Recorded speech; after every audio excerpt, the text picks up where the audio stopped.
வாக்கு பண்ணி இருக்கிற ஆசீர்வாதங்கள் நீங்கள் பெற்று அனுபவிக்க வேண்டும் என்றால் உங்களுடைய நாவில் எப்பொழுதும் வசனம் நிறைந்திருக்கணும், அல்லது வசனத்தில் சொல்லப்பட்டிருக்கிற நன்மைகள் நாவல தான் இருக்குங்க. எல்லா சூப்பர் நேச்சுரல் பவரும் நாவல் இருக்கு. அதனால தான் ஆதியாகமம் 1வது அதிகாரத்திலே தேவன் தன்னுடைய நாவாலே பேசி பேசி எல்லாவற்றையும் சிருஷ்டித்தார். அந்த ஒப்பற்ற ரட்சிப்பினுடைய மதிப்பு என்ன தெரியுமா?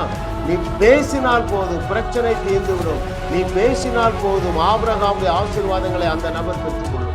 தேவன் ஒருவரையும் தீங்கு செய்து திருத்துகிறவர் அல்ல, வியாதியை கொடுத்து பாடம் கற்பிக்கிற தேவனும் அல்ல. ஏனென்றால் தேவன் நன்மையை மாத்திரம்தான் தருவார்.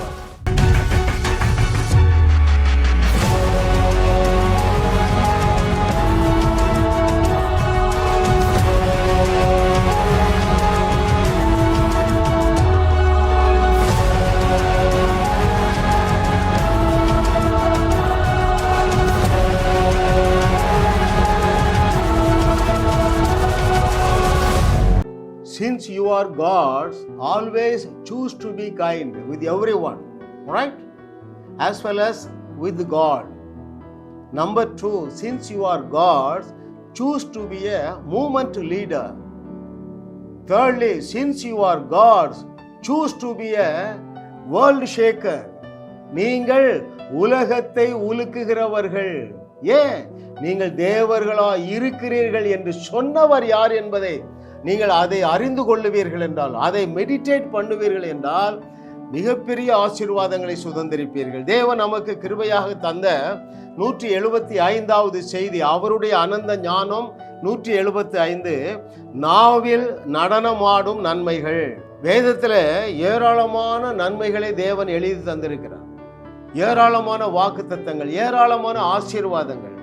அது எப்பொழுது வெளிப்படும் தெரியுமா? உதாரணத்துக்கு உங்க குடும்பத்துல வாக்கு பண்ணி இருக்கிற ஆசீர்வாதங்கள் நீங்கள் பெற்று அனுபவிக்க வேண்டும் என்றால் உங்களுடைய நாவில் எப்பொழுதும் வசனம் நிறைந்து இருக்கணும், அல்லது வசனத்தில் சொல்லப்பட்டிருக்கிற நன்மைகள், விசுவாசம் நிறைந்த வார்த்தைகள், அதைத்தான் நீங்க பேசணும்.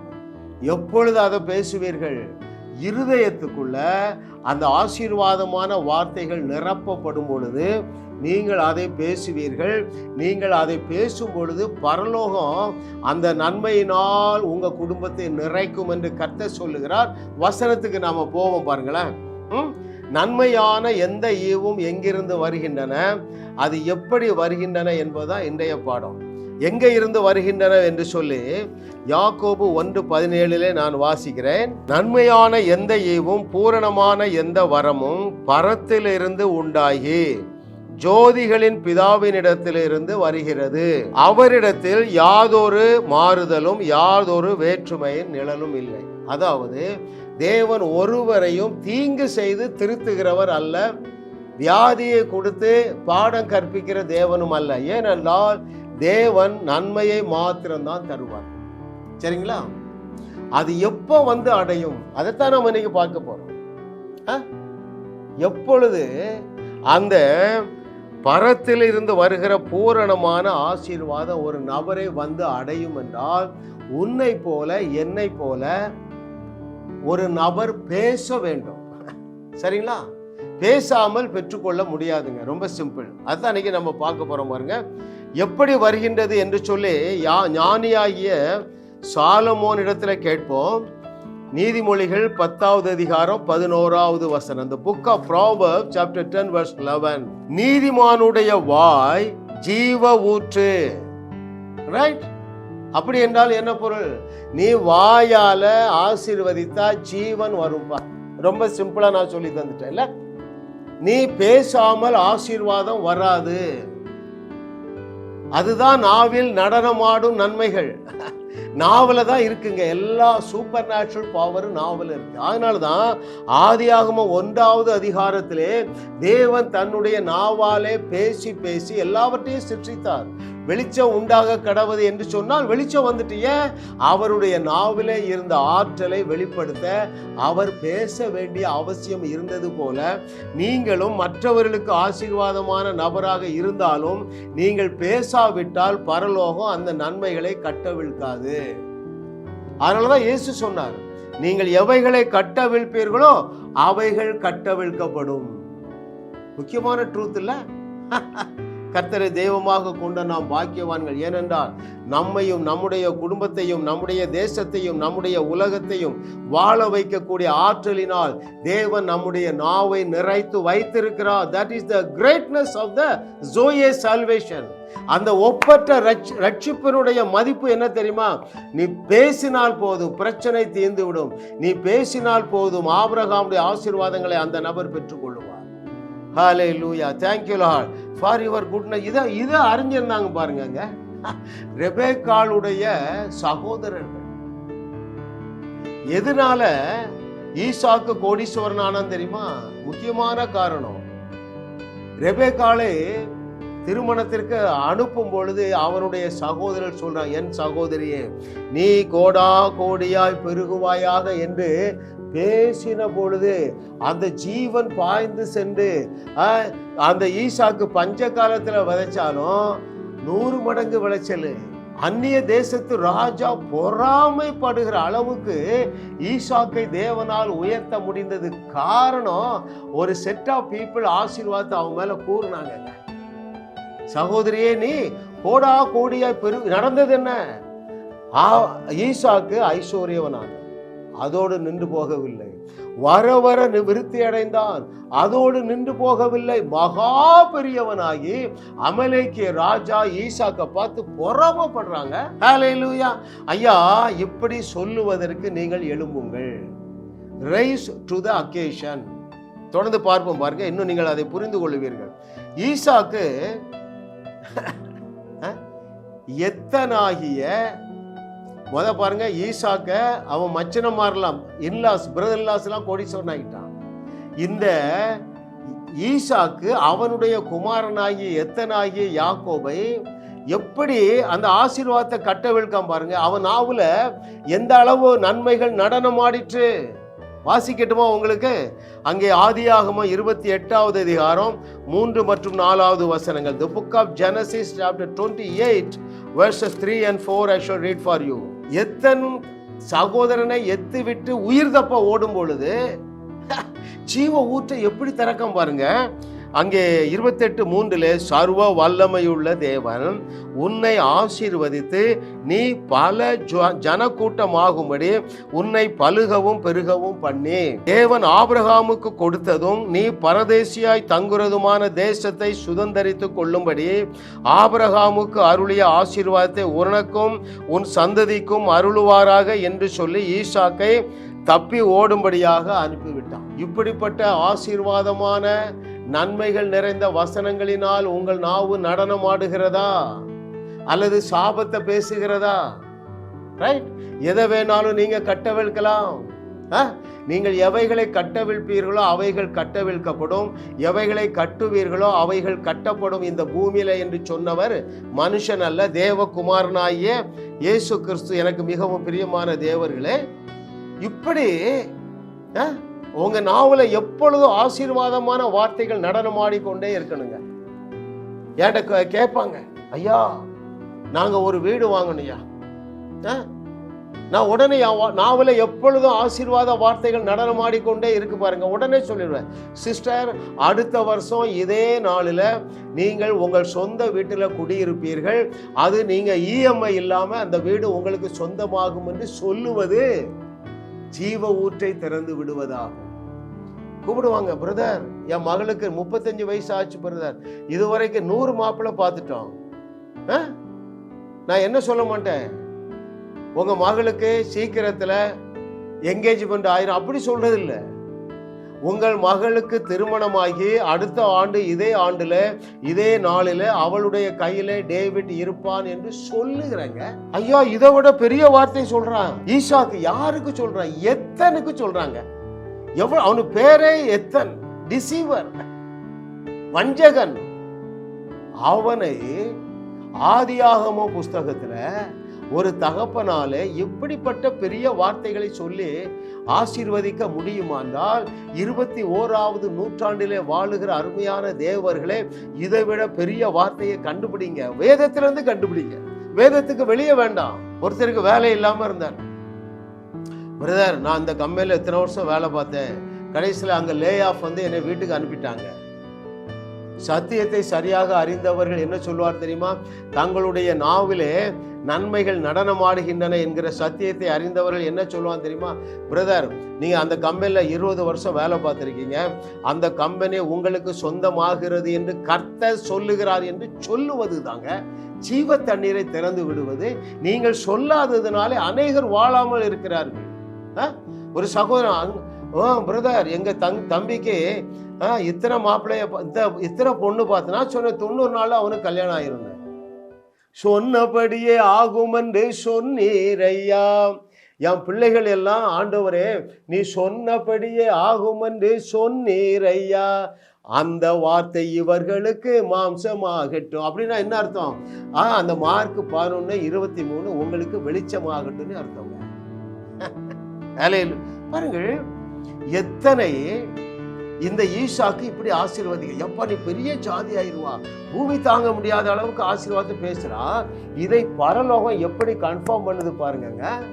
அதே அதிகாரம் ஆதியாகமம் 28:13 தேவன் எத்தனுடைய தகப்பனுடைய வார்த்தையை எப்படி கன்ஃபார்ம் பண்றார் பாருங்கள். ஆதியாகமம் 28:13 வாசிக்கிறேன். அதற்கு மேலாக கர்த்தர் என்று, நான் உன் தகப்பனாகிய ஆபிரகாமின் தேவனும் ஈசாக்கின் தேவனும் ஆகிய கர்த்தர், நீ படுத்திருக்கிற பூமியை உனக்கும் உன் சந்ததிக்கும் தருவேன்.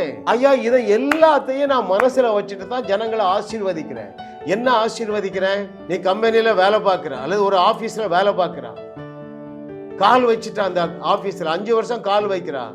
ஐயா, அந்த கம்பெனி அல்லது அந்த ஆபீஸ் உனக்கு சொந்தமாகும் என்று கர்த்தர் சொல்லுகிறார் என்று சொல்லுவதற்கு என்னங்க கஷ்டம்? வேதம் முழுவதும் அப்படித்தானே இருக்குங்க. இவன் சொல்றாங்க, யாரு? ஈசாக்கு எத்தனுக்கு சொல்ற.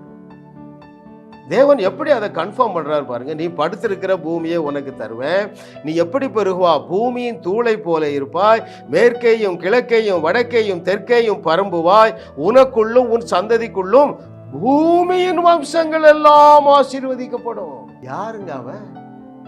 பட்ச துரோகம் பண்ணவன், சிரேஷ்ட புத்திர பாகம் மூத்தவனுக்கு தான் சொந்தம், அதை அபகரித்தவன். ஹல்லேலூயா. நீ தேவ பிள்ளை என்கிற ஸ்டேட்டஸ்ல இருக்கிறாயே, எப்படி நீ பரதேசியாய் வாழ முடியும்? எப்படி நீ நடுத்தருவில் நிற்க முடியும்? எப்படி கேன்சர் வியாதியில சாக முடியும்? எப்படி சர்க்கரை வியாதியில நீ தத்தளிக்க முடியும் மகனே, மகளே? ஹல்லேலூயா. ஏன் ஒருத்தன் சொல்றதுக்கு ஆள் இல்லை. ஏசு பாருங்க, ஒரு கம்பெனியில ஒரு 7-8 வருஷத்துக்கு முன்பதாக ஒரு மீட்டிங் பாருங்களேன். ஒரு 50 பேர் தொழிலாளர்கள் இருந்தாங்க. சாயங்காலம் ஒரு 6 மணிக்கு மீட்டிங். ஒரு 50 அற்புதத்தை ஆண்டவர் செய்தார். கடைசியா மேனேஜர் கடைசியில் உட்கார்ந்தவர் என்கிட்ட வந்தார். பிரதர், இவ்வளோ அற்புதத்தை பார்த்துட்டேன், எனக்கு நான் டயாலிசிஸ் இன்சுலின் போடுறேன், டெய்லி காலையிலையும் சாயங்காலமும் இன்சுலின் போடுறேன், எனக்கு சர்க்கரை வியாதி இருக்குங்க. ஆனால் என்ன செஞ்சது தெரியுமா? நான் அன்னைக்கு நைட்டு 8 மணிக்கு நெல்லை எக்ஸ்பிரஸ் பிடிக்கணும், 6 மணிக்கு இன்னொரு ஃபேக்டரியில் இருக்கிறேன். ஒரு வார்த்தை சொன்னேன், பிரதர் நீங்கள் நாளைக்கு போய் செக் பண்ணி பாருங்க, புது பேங்கரியா வந்து விட்டது. இவ்வளவு தாங்க என் பிரேயர். ஏன்னா வேதம் முழுவதும் அப்படித்தான் நிறைந்திருக்கிறது. நான் வேதத்தை பின்பற்றுகிறவன், வேத வார்த்தைக்கு விரோதமாக போக மாட்டேன். 11:23 சொந்தமாக்கி கொண்ட நான் சொன்னபடி தான் ஆகும். ஹல்லேலூயா. Oh thank you lord for. Elisha பேசுறாங்க, ஏமா அடுத்த 10 மாதத்துல உன் கையில ஒரு பையன் இருப்பான். நான் திருநெல்வேலி போயிட்டேன், ஒரு சத்தம் வருது, பிரதர் ஐயா உங்கள்கிட்ட பேசுறேன். யாருங்க நீங்க? நேற்று ஒரு கம்பெனிக்கு வந்தீங்களா? அந்த கம்பெனி மேனேஜர். சொல்லுங்க பிரதர், நீங்க சொன்னீங்க, நான் இப்போ லேபில் இருக்கேன், நான் காலையிலையும் அப்போதான் எனக்கு தெரியும் ஒரு இன்சுலின்லாம் எடுக்கிறான்ட்டு. இன்னைக்கு பார்த்தா என் சுகர் லெவலு 110 இருக்கு. சொன்னபடியே ஆகும் என்று சொன்னார் ஐயா, அவர் வார்த்தைக்கு கீழ்ப்படிந்து சொல்லுவாயா? இதாங்க கேள்வி. அவர் வார்த்தைக்கு கீழ்ப்படிந்து நீ சொல்லுவாயா? ஹல்லேலூயா. ஐயா, ஈசாக்கு எத்தனை இப்படி பெரிய ஆசீர்வாதத்தினால் பேசுனதுனால தான் தேவன் அவன் கூட நின்று பேசுறாரு. Hallelujah. Oh thank you lord for your goodness. What a loving daddy. இல்ல பாருங்கள், உன்னுடைய நாவு, உன்னுடைய உதடு, உன்னுடைய வாயில தாங்க எல்லாமே இருக்கு. சதா முறுமுறுத்துக்கிட்டே இருந்தீங்கன்னா உருப்படாம போயிருவீங்க. நான் ஒண்ணுக்கு லாய்க்கு இல்லை, என் ஜெபம் போதாது, என் ஜெபத்தை அவர் கேட்க மாட்டார், இப்படி நீ புலம்பிட்டே இருந்தீன்னா வனாந்தரத்துல மாண்டு போன 99.99% அதுக்கு மேல நான் சொல்ல விரும்பல. அல்லேலூயா. பாருங்க அந்த வசனம் என்ன சொல்லுகிறது. அதே நீதிமொழிகள் 10வது அதிகாரம் 21வது வசனம். The book of Proverbs chapter 10 verse 21 I shall read for you. நீதிமானுடைய உதடுகள் அநேகரை போஷிக்கும், மூடரோ மதியீனத்தினால் மாளுவார்கள். நல்லா கவனிங்க. நீதிமானுடைய உதடுகள் அநேகரை போஷிக்கும். ஒரு தகப்பனும் தாயாக இந்த செய்தியை கேட்டீங்கன்னா, இன்ஸ்பைட் ஆஃப் ஆல் த நான்சென்சஸ் உங்க பிள்ளைகளை இப்படி ஆசீர்வதிங்க. ஏன்? அது அநேகரை போஷிக்கும், உங்க பிள்ளைகளை வாழ வைக்கும். இன்னைக்கு அவன் முட்டாளா இருப்பான், நீ இப்படியே பேசிட்டு என்ன பேசணும், அப்பா இயேசுவையே உனக்கு தேவன் ஞானமாக்கிட்டாரு, எனவே நீ எப்பொழுதும் எவ்வளவுதான் வாங்குவா, 90+ தான் வாங்குவா, நீ கலெக்டர் ஆயிருவா. இப்படி பேசுறதுக்கு என்னங்க கஷ்டம்? எத்தனை பேசுறாரு அந்த பரதேசில பேசுறாரு. ஆபிரகாம், நான் உன்னை கோடா கோடியாய் பெருக பண்ணுவேன், உன் பெயரை பெருமைப்படுத்துவேன், நீ ஆசீர்வாதமாய் இருப்பாய். கர்த்தர் நல்லவர். இந்த நாள்ல உங்களுக்கு ஒரு பிரகாசம் உள்ள மனக்கண்களை தேவனுடைய ஆவியானவர் தந்து கொண்டே இருக்கிறார். அதற்காக நான் தேவனை ஸ்தோத்தரிக்கிறேன். என்னுடைய நாவுல ஆசீர்வாதங்கள் நடனம் ஆடுகிறதுங்க. எனக்கு ஒவ்வொரு போன் வந்தாலும் என்னதுதான் ஒரு வேட்டை. என்ன வேட்டை? அவரிடத்துல இருக்கிற தரித்திர பிசாச வேட்டையாடி விரட்டுகிறதா என்னுடைய வேலைங்க. அது ரொம்ப இன்பமயமாக இருக்கிறதுங்க. ஐயா, 100க்கும் அதிகமான பேருக்கு ஒவ்வொரு மாதமும் ஆசீர்வாதத்தை பேசுகிற பரலோகம் என்னுடைய வார்த்தைக்கு கீழ்ப்படிந்து எனக்காக நியமிக்கப்பட்டிருக்கிற தூதர்கள் அதை அப்படியே செய்கிறார்கள். ஒரு சிலவற்றை அது நான் ஃபுல்ஃபில் பண்ண முடியல, அதற்காக நான் சோர்ந்து போக போறதே இல்லை. இன்னும் அதிகமாக அந்த ஜீவ தண்ணீரை திறந்து விடுவேன். ஏனென்றால் என்னுடைய நாவிலே புறப்படுகிற வார்த்தையானது ஜனங்களை போஷிக்கிறது அப்படின்னு எழுதி இருக்கு. Hallelujah. Oh thank you master. அவர் நல்லவர் நல்லவர் நல்லவர். எப்பொழுது உங்களாலே இப்படி மற்றவர்களை ஆசீர்வதிக்க முடியும் தெரியுமா? ரைட்? எல்லாமே நமக்கு வேதம் தான். எப்பொழுது உங்களை தேவனால் பயன்படுத்த முடியும், அல்லது எப்பொழுது நீங்கள் இப்படி தண்ணீரை போல ஆசீர்வாதத்தை அந்த ஜீவ ஊற்றை கட்டவிழ்ப்பீர்கள் தெரியுமா? வேதத்தை இரவும் பகலும் படிச்சா போதுங்க. ஆதியாகமத்திலிருந்து கடைசி அட்டை வரை, அட்டை டு அட்டை, யார் யாரெல்லாம் இதை குறித்து அறிந்திருந்தார்களோ, எதை தங்களுடைய நாவிலே இருக்கிற அதிகாரமான அந்த ஆசீர்வாதங்களை அறிந்திருந்தார்களோ அத்தனை பேரும் ஜனங்களை விடுவித்து வாழ வைத்திருக்கிறார்கள். ரைட்? ரொம்ப முக்கியம் பாருங்க. உங்க வாயில சாபம் நடனமாடுதா, ஆசீர்வாதம் நடனமாடுதா? எந்த தண்ணீரையும் நீங்க திறந்து விடலாம், மரண தண்ணீரையும் திறந்து விடலாம், ஜீவ தண்ணீரையும் திறந்து விடலாம். இயேசு சொன்னார் பாருங்கள், உன்னுடைய உள்ளத்திலிருந்து ஜீவ தண்ணீர் உள்ள நதிகள் பாயும் என்றாரு. ஜீவ தண்ணீரை திறந்து விடுங்க. In spite of all the bad situation எதுவுமே சாதகமா இல்லைங்க. யாருக்கு? காலேப் யோசுவாவுக்கு கல்ல வர எடுத்துட்டாங்க, ஆயிரக்கணக்கான பேர். அப்பவும் துணிஞ்சு நிற்கிறாங்க. ஜீவ தண்ணீரை திறந்து விடுற அட பாவிகளா, அவர்கள் நமக்கு இரையாவார்கள். 20 லட்சத்துல 2 பேர் தனிச்சு நின்னாங்க. ஐயா, அந்த 2 பேர் மட்டும்தான் உள்ள போனா. 19,99,998 பேர் வனாந்தரத்துல மாண்டு போனார்கள். ஏன்? கொழுப்பு, நாக்கு கொழுப்பு. அவர்கள் ராட்சதர்கள். நான் வெட்டுக்கிளி வச்சுக்கின்றார் ஆண்டவர். சரிப்பா, நீ வெட்டுக்கிளி தானே வச்சுக்க. ஐயா, அவர் இரக்கம் பாராட்ட மாட்டார். இந்த இடத்துல அவர் இரக்கம் பாராட்டி உன்னை கொண்டு கானானுக்குள்ள கொண்டு சேர்த்தாருன்னா அவருடைய சட்டத்தையே அவர் மீறுகிறார். அவர் என்ன சொல்லி இருக்கிறார்? அவன் சொன்னபடியே ஆகும். அப்ப இவன் சொல்லிட்டான், அவங்க ராட்சதர்கள், நான் வெட்டுக்கள். சரி வச்சுக்க. எத்தனை பேர் புரியுதுங்க? நடுத்தெருவில் நிற்கிற நல்ல கிறிஸ்தவரோடு நான் பேசுகிறேன். நீங்க நடுத்தெருவில் நிற்கிறதுக்கு காரணம், பரதேசிகளா இருப்பதற்கு காரணம், பரிதாபமான வாழ்க்கை வாழுகிறதுக்கு காரணம் இன்னும் என்னது? வியாதியோடு, வியாகுலத்தோடு, விரக்தியோடு, விபத்துக்களோடு நீங்க வாழ்றதுக்கு காரணம் உங்க நாவை நீங்கள் தவறாக பயன்படுத்துகிறீர்கள். ஹல்லேலூயா. ஓ thank you Lord for your goodness. பாருங்கள், இது எங்கங்க? ஆதியாகமத்திலிருந்து இங்க வரை. ஆதியாகமத்துல சொல்றாரு யாரு? நம்ம ஈசாக்கு உயிர் தப்ப ஓடுகிற தன்னுடைய இளைய குமாரனை பார்த்து சொல்றாரு, நீ கோடா கோடியாய் பெருகுவாய், பூமியில் உள்ள ஜாதிகள் எல்லாம் உன் மூலமா ஆசீர்வதிக்கப்படும். எப்பா பாப்பா, நான் சொல்றதுனா சின்ன ஆசீர்வாதங்க. நான் என்ன சொல்றேன்? நான் ஒரு கம்பெனியில வேலை செய்யறேன் சார், எனக்கு ஒரு ப்ரொமோஷன் வேணும் அப்படின்னு வந்தா என்ன சொல்றேன்? தம்பி, கால் வைக்கிற தேசத்தையே கொடுக்கிறவரு கால் வைத்திருக்கிற கம்பெனியை உனக்கு தந்துட்டாரு என்று கர்த்தர் சொல்லுகிறார் என்று சொல்லுவது, இந்த ஈசாக்குக்கு இருந்த வெளிச்சம் கூட எனக்கு இல்லைங்க. ஈசாக்குக்கு என்ன வெளிச்சம்? என் மகன் திருடன் தான், வஞ்சகன் தான், எத்தன் தான், ஆனா நான் சொன்னா நல்லாயிருவான்னு அவனால விசுவாசிக்க முடிஞ்சதுங்க. ஏசாயா 42:22 பல முறை தியானிச்சிருக்கிறோம். ஏன் அநேக நல்ல கிறிஸ்தவர்கள் நடுத்தவர்கள் இருக்கிறாங்க? விட்டு விடுன்னு சொல்ல ஆள் இல்ல, அப்பாலே போ சாத்தானே என்று சொல்ல ஆள் இல்லை, இறையாதே அமைதலா இரு என்று சொல்ல ஆள் இல்லை, வாலிபனே எழுந்திரு என்று சொல்ல ஆள் இல்லை. ஹல்லேலூயா. ஒரு வீட்டுல பாருங்க, வீடு ஏலம் போக போகுது, மருமகனை 11 வருஷம் காணும், அடுத்த மகளுக்கு கல்யாணம் ஆகி 6 வருஷம் குழந்தை இல்லை. என்னுடைய நாவிலே நன்மைகள் நடனமாடிக்கொண்டே இருக்கின்றன. 3க்கும் டேட்டு பிக்ஸ் பண்றேன். பழைய செய்திகளை கேளுங்க.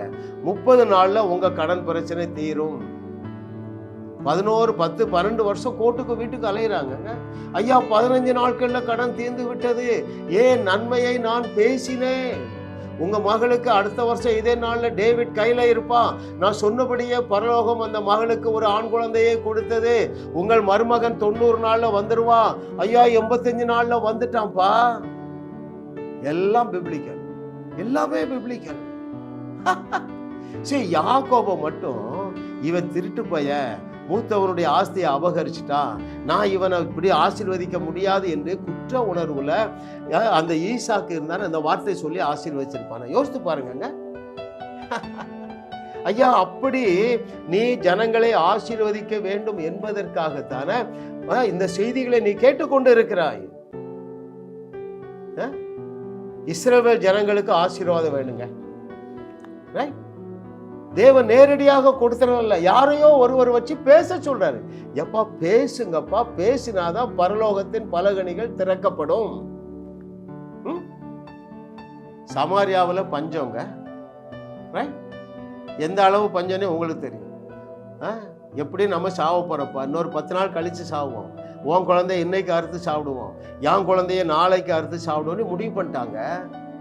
சத்தியத்தை அறிஞ்ச ஒருத்தன் வந்தா பாருங்க, அவ்வளவு பேரும் செத்து போயிருப்பா. இல்லைன்னா அவன் என்ன சொன்னா, அவனுடைய நாவிலே நன்மைகள் நடமாடின. என்ன சொன்னா, நாளைக்கு இந்த நேரம் இந்த இடத்துல எல்லா பொருட்களும் சீப்பா கிடைக்கும், செழிப்பு வந்துன்னு சொன்னா. அருமையான தேவர்களே, நீங்கள் தேவர்களாக இருக்கிறதுனால சொல்லுகிறதுக்கு அந்த கலாச்சாரத்துக்குள்ள வாங்க. ரொம்ப முக்கியமான ட்ரூத். அருமையான தேவர்களே, பாருங்க, நீங்க சொல்லும் போது என்ன நடக்கும்னு வாசிக்கட்டுமா? பாருங்கள், இஸ்ரவேல் ஜனங்களை ஆசீர்வதிக்கணும். உடனே ஆரோனையும் மோசேயையும் யோசுவாவும் கூப்பிட்டு, எப்பா 40 நாள் உபவாசம் பண்ணுங்க, ஏன் நான் உன் ஜனங்களை ஆசீர்வதிக்கணும் அப்படி சொல்லலைங்க. அல்லது நிறைய பலி செலுத்துங்க, நான் உன் ஜனங்களை ஆசீர்வதிக்கணும் அப்படியும் சொல்லவில்லை. என்ன சொன்னார் தெரியுமா? பேசுப்பா, என் ஜனங்கள் மீது பேசு. வாசிக்கிறேன் அதை உங்களுக்கு.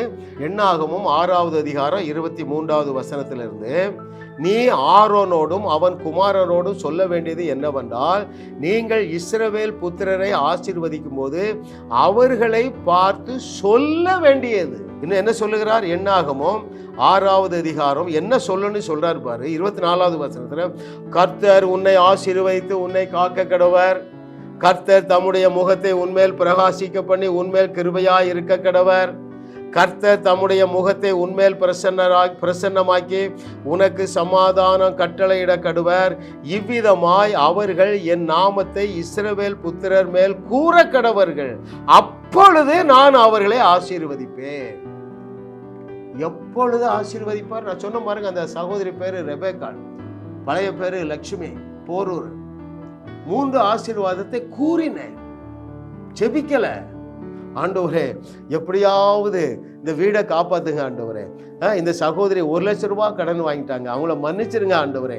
எப்படியாவது 1 கோடி ரூபாய், இந்த 1 கோடி ரூபாய் பணத்தை வச்சு வந்து இந்த வீடை இவங்களுக்கு மீட்டு கொடுங்கன்னு சொன்னா எல்லாத்தையும் அளந்திருப்பாங்க. நான் டேட்டு ஃபிக்ஸ் பண்ணேன். யார் இடத்துல கற்றுக்கொண்டேன்? இயேசு கிறிஸ்துவிடத்துல கற்றுக்கொண்டேன், எலியாவிடத்துல, எலிசாவிடத்துல, பவுலிடத்துல கற்றுக்கொண்டேன். 30 நாள்ல இந்த கடன் எல்லாம் அடைந்து விடும் என்று சொன்ன இப்ப 7 வருஷமா அதே வீட்டில் வாழ்ந்து கொண்டு இருக்கிறார்கள். எனக்கு பிரியமான தேவர்கள், அப்போ மரணமும் ஜீவனும் உங்க நாவல இருக்கு. ஜீவனை பேசுங்க, ஜீவனை கட்டவிழ்த்து விடுங்கள். நீங்கள் இதை குறித்து இன்னும் அறிவதற்கு எங்கள் செய்திகளை தொடர்ந்து கேளுங்கள்.